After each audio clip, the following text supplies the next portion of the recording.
केदारनाथ यात्रा के last episode में आपने कोलकाता से लेके सोनप्रयाग तक का सफर देखा, जहां हमारे पैर में भी चोट लग गई और परमिट भी नहीं बन पाए। अब बिना परमिट का हम सोनप्रयाग तो पहुंच गए, मगर आगे की जर्नी कैसे कर पाएंगे वो नहीं पता। तो परमिट बनती है या नहीं बनती है, और हम कैसे केदारनाथ की यात्रा पूरी करेंगे, ये इस सफर में आगे देखते हैं।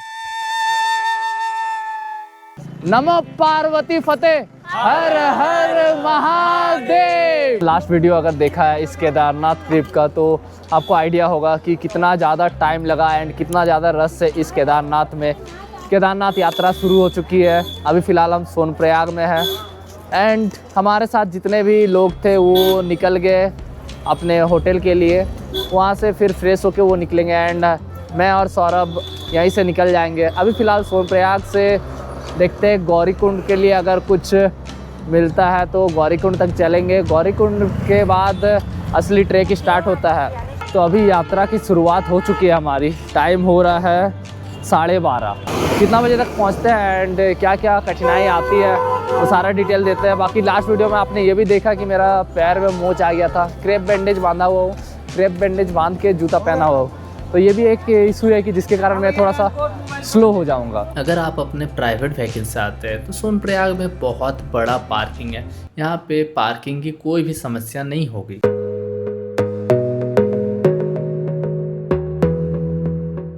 यहाँ से केदारनाथ 23 किलोमीटर है, गौरीकुंड 5 किलोमीटर। और ये डेटा मैं आपको सोनप्रयाग से शेयर कर रहा हूँ।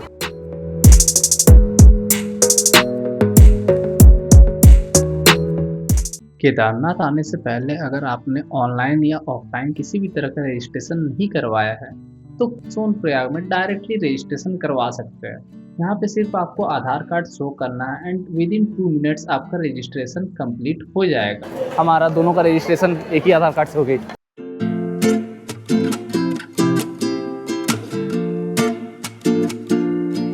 इस ब्रिज को क्रॉस करते साथ ही हम पहुँच जाते हैं गौरीकुंड के टैक्सी स्टैंड। और टैक्सी स्टैंड में भीड़ इतनी ज़्यादा है, टैक्सी बहुत ही कम और उसके मुकाबले लोग काफ़ी ज़्यादा। पूरा धक्का मुक्का हो रही है गाड़ियों के लिए। इतना ज़्यादा रश है इस जगह में, इतना ज़्यादा। और गाड़ियाँ कम है, लोग ज़्यादा है एंड सब जाना चाहते हैं तो गाड़ी नहीं हो पा रही है।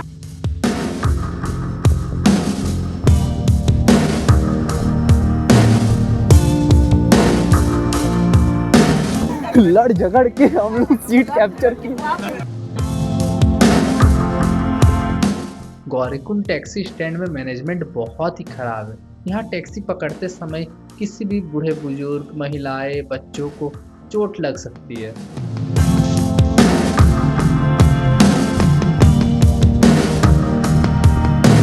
चलो अब हम पहुँच गए हैं गौरीकुंड। गौरीकुंड पहुँचते पहुँचते टाइम हो गया है 2:45।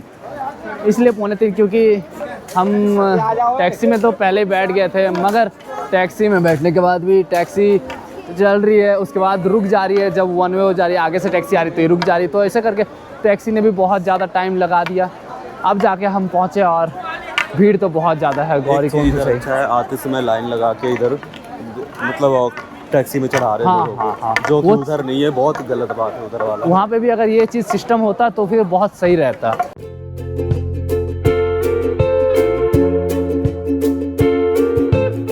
हर हर महादेव, हर महादेव।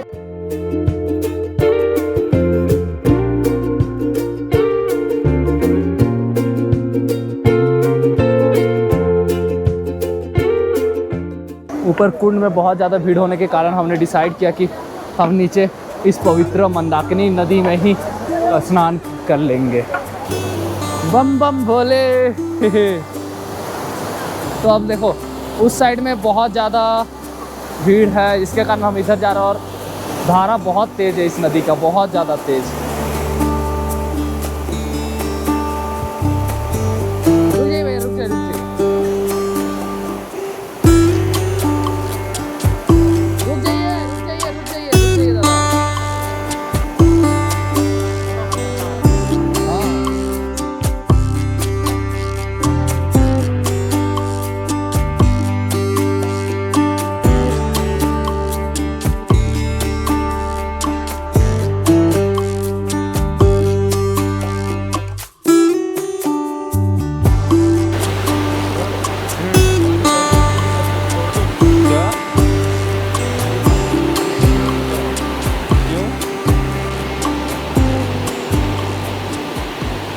तो मंदाकिनी नदी में मैंने और सौरभ ने स्नान कर लिया।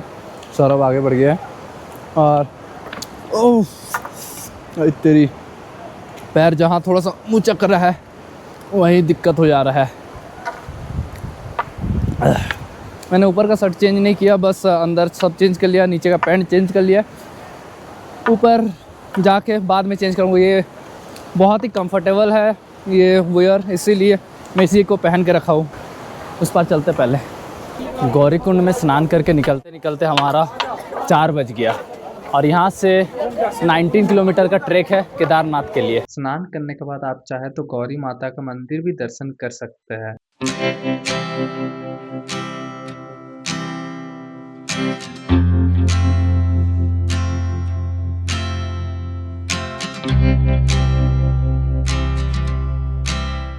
ऐसे लोगों के कारण तो स्लो हो ही रहे हो, खच्चर के कारण भी स्लो हो ही जाओगे।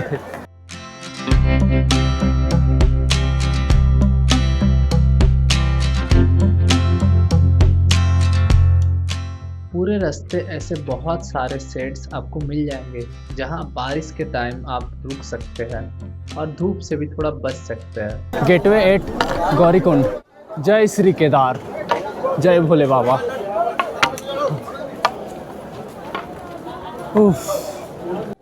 40 मिनट्स में 3.5 किलोमीटर हमने कवर कर लिया। अगर भीड़ नहीं रहता तो मे भी हो सकता है ये 3.5 की जगह 4.5-5 किलोमीटर भी हम कवर कर लेते। हो पाते कि नहीं? हाँ नहीं, थोड़ा सा स्लो है, बहुत स्लो है ना। पिच थोड़ा स्लो है, बॉलिंग पिच पिच नहीं है। अगर भीड़ नहीं होता तो फिर बहुत मज़ा आता, बहुत जल्दी हम लोग पहुँच जाते। इधर हो जा रहा है ना फिर। अब घोड़ा और पालकी वाले भी लगा दे रहे किसी को भी। फिर से एक बार आगे की ओर बढ़ा जाए। जय भोले बाबा। 10 मिनट का ब्रेक, 4:50 हो गया। फिर से हम चल पड़े हैं। खच्चर का इतना ज़्यादा भीड़ है कि आप आगे बढ़ नहीं सकते हो। आगे पीछे चारों तरफ देखोगे तो खच्चर इतना ज़्यादा है कि आगे बढ़ना मुश्किल हो जा रहा है।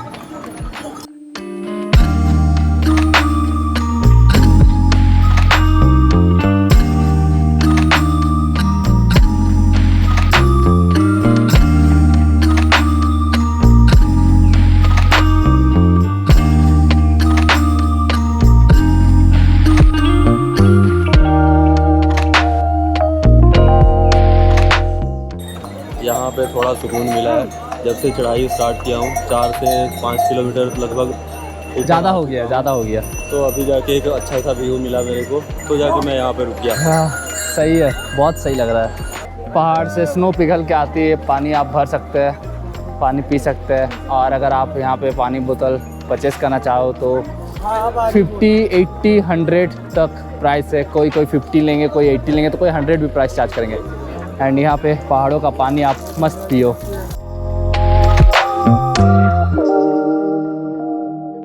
थकावट भी बढ़ने लगी है।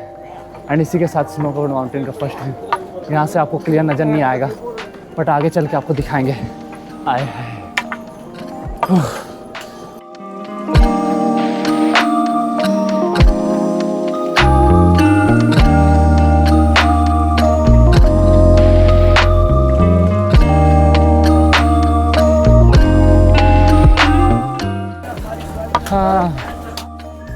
Hi hello.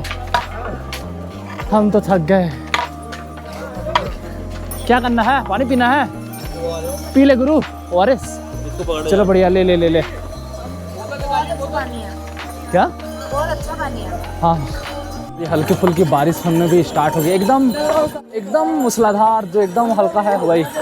इस बारिश में ज़्यादा कुछ दिक्कत नहीं होगा, बट अगर इससे हल्का सा भी बारिश ज़्यादा हुआ, सारे यात्री अब परेशानी में आ जाएंगे।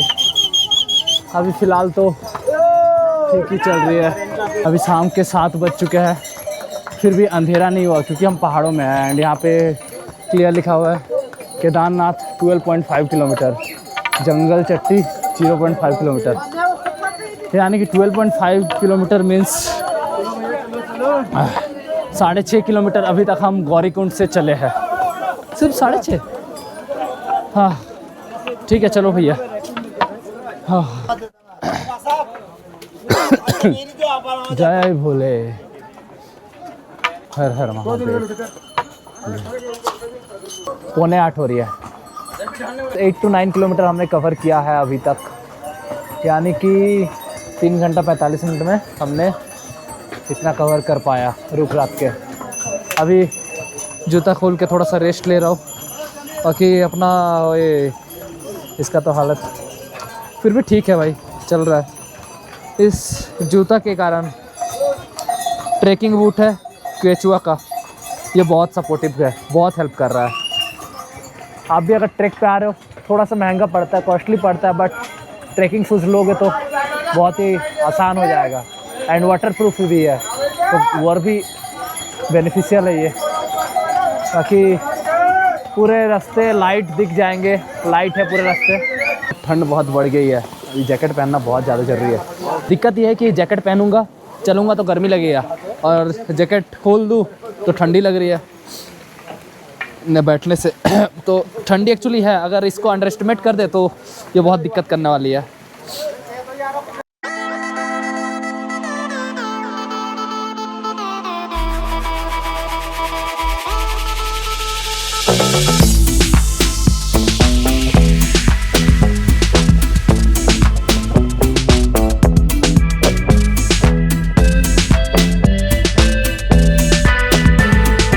तेरह किलोमीटर ऑलरेडी कवर कर चुके हैं हम लोग, और अभी रात के 9:30 बज गया और अब शरीर साथ देना छोड़ दिया।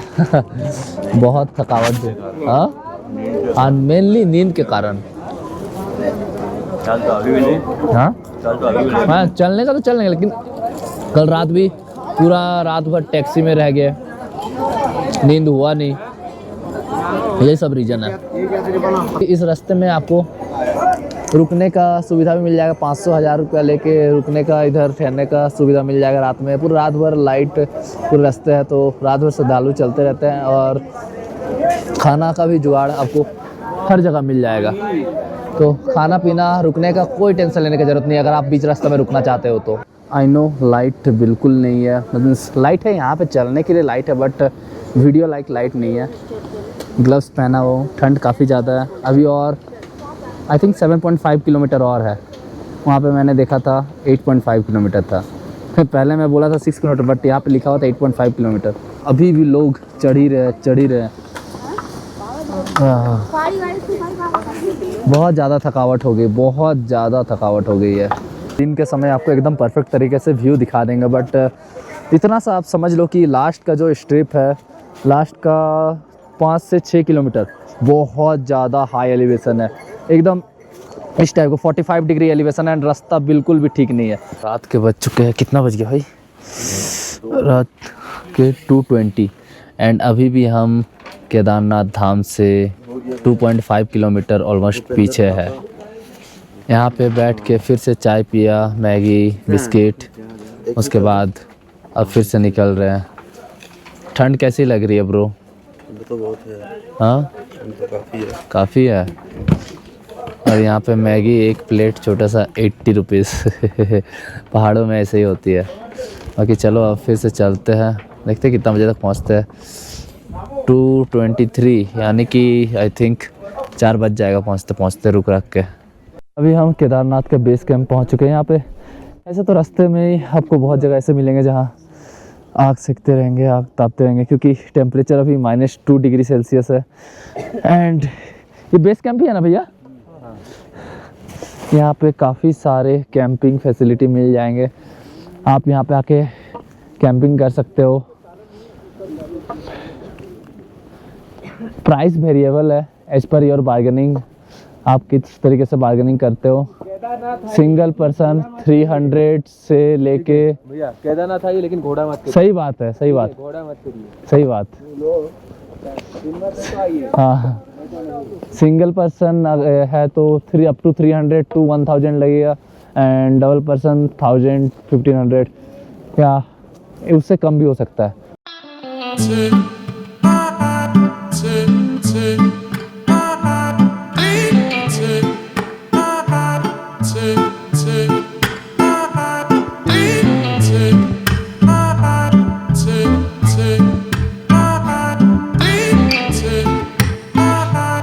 to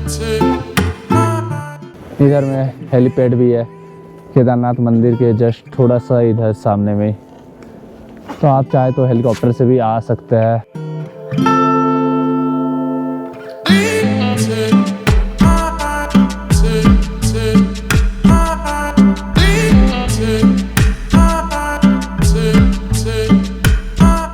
अभी ठंडा में मेरा गोप्रो हैंग कर जा रहा बार बार, -2 डिग्री सेल्सियस तो होता है ऐसे।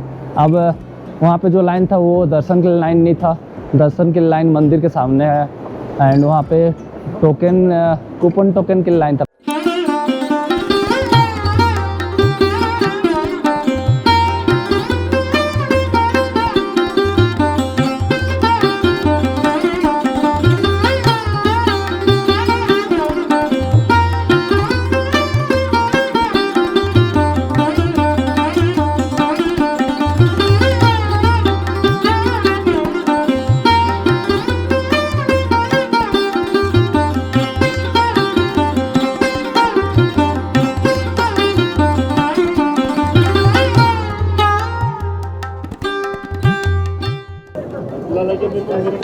जय बोले, जय श्री केदार।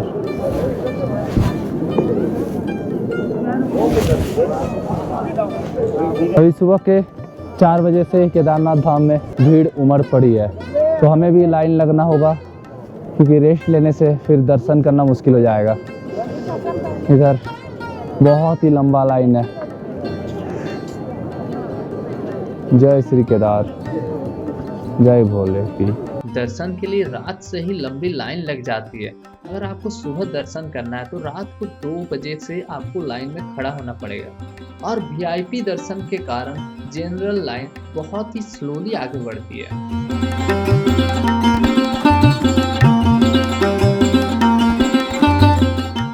अभी दोपहर के 12 बज चुके हैं। केदारनाथ में दर्शन हो गया, बहुत ही बढ़िया से, बहुत ही सुंदर से स्पष्ट दर्शन हुआ। हमारे पास टोकन भी नहीं था, हाँ कोई चेक इन नहीं हुआ, तो वो बस भीड़ को हटाने के लिए टोकन बनाया गया। बाकी यहाँ पे अगर मंदिर में आपको दर्शन करना है, 2 तरह का दर्शन होता है, या तो वीआईपी या तो जनरल। जनरल में लाइक हम सुबह 4 बजे से लाइन में खड़े थे और दोपहर के 11:45 में हमारा दर्शन हुआ एंड 12 बजे कपाट बंद हो जाता है, उसके बाद 2 बजे कपाट खुलता है। तो बहुत लंबा लाइन लगती है एंड बहुत से लोग ऐसा है जिनका हुआ नहीं दर्शन, उनको 2 बजे के बाद दर्शन करना होगा। सौरभ, दर्शन कैसा हुआ? दर्शन यार ओवरऑल ठीक हुआ, बट इतना भीड़ भाड़ था, लोग यार इतने परेशान थे, मैं भी परेशान हो गया। भीड़ तो है, काफ़ी ज़्यादा भीड़ है, बट काफ़ी सुकून सा, मतलब बहुत ही सुंदर से दर्शन हुआ।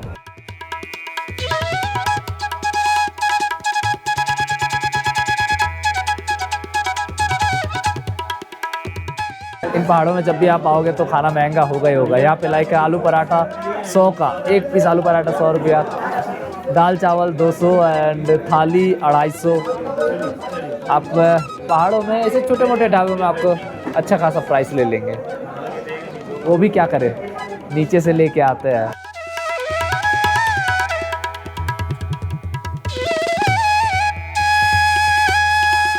बहुत ज़्यादा भीड़ उमड़ पड़ी है, श्रद्धालुओं का तो भीड़ है ही, साथ ही ऐसे बाहर फ़ोटो खींच रहे हैं, ऐसे लोग बैठे हुए हैं। उधर भैरव बाबा का मंदिर के लिए आप उधर ट्रैक कर सकते हो। हम उधर अभी ट्रैक नहीं कर रहे क्योंकि बहुत ज़्यादा टाइम नहीं है, बेचारे का ऑफिस है जिसके कारण हमें निकलना पड़ेगा।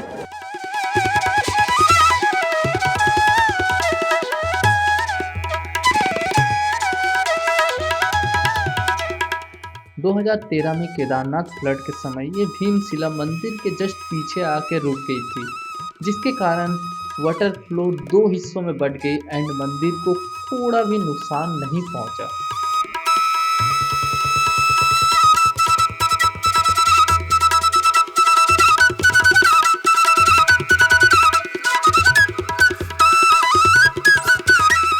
ये बहुत ही सही चीज़ दिखा, जहाँ पे लोग ऐसे पत्थरों के ऊपर पत्थर रख के ऐसे बना कर रखते हैं। बहुत सही है, मीन्स लोगों ने ऐसे बना रखा, कितना सुंदर लग रहा है।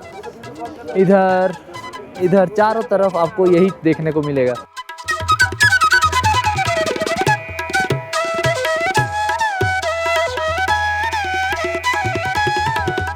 केदारनाथ विजिट कर लिया और यहाँ का नज़ारा भी इंजॉय कर लिए। बहुत ही सुंदर सा नज़ारा है।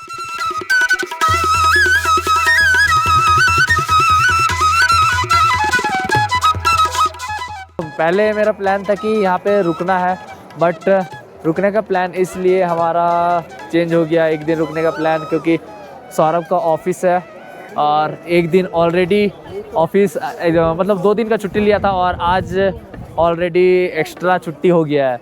और सेकेंडली ये हो गया कि अगर वो डिले नहीं होता पहले, लाइक टैक्सी इतना ज़्यादा डिले लेट के हुआ, तो वो सारे डिले नहीं होता तो सब कुछ प्लान के अकॉर्डिंग होता। एक दिन एक रात मीन्स यहाँ पे रुकते एंड बढ़िया से एंजॉय करते। बाकी इतना भी सही है, बढ़िया सा दर्शन हो गया। मैं फिर से ड्रेस चेंज कर लिया हूँ अभी, क्योंकि निकलने वाले थे और हमने कल रात भी रेस्ट नहीं किया, बिल्कुल भी नहीं। परसों रात भी टैक्सी में रेस्ट नहीं हुआ था, तो अभी हमने सोचा थोड़ा रेस्ट कर लेते। यहाँ पे रेस्ट करने के लिए थोड़ा सोचा तो हल्का फुल्का बारिश की बूंदें पड़ने लगी। बाकी अगर रेस्ट हो पाए तो थोड़ा रेस्ट कर लेते, 1-1.5 घंटा का अगर नींद हो पाए तो बढ़िया, बारिश ना हो तो हो जाएगी, उसके बाद निकलेंगे। शाम के 5:30 हो गए, मस्त बढ़िया सा नींद हो गई। लगभग 1.5 से 2 घंटा का मस्त हमारा नींद हो गया। एंड इसी बीच मौसम भी बहुत भयानक करवट ले लिया, तो हमने सोचा बिना ज़्यादा टाइम वेस्ट किए जल्दी फटाफट निकलना ही बेस्ट रहेगा।